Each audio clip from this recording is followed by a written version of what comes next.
আপনি কি জানেন পরীক্ষায় পাশ করার জন্য 33 মার্ক কেন করা হয়েছে? মানে 100 নম্বরের মধ্যে 33 নম্বরের সংখ্যাকেই কেন 5 নম্বর হিসেবে ধরা হয়েছে? চলুন জেনে নিই।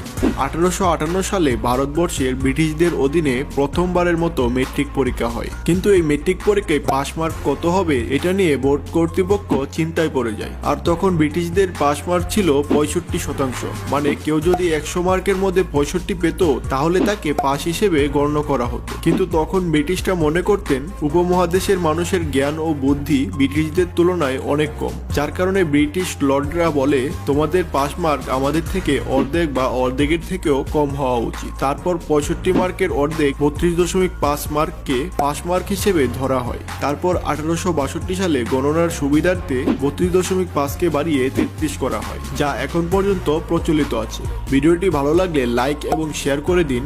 আর এই তথ্যটি আপনি আগে থেকে জানতেন কিনা তা অবশ্যই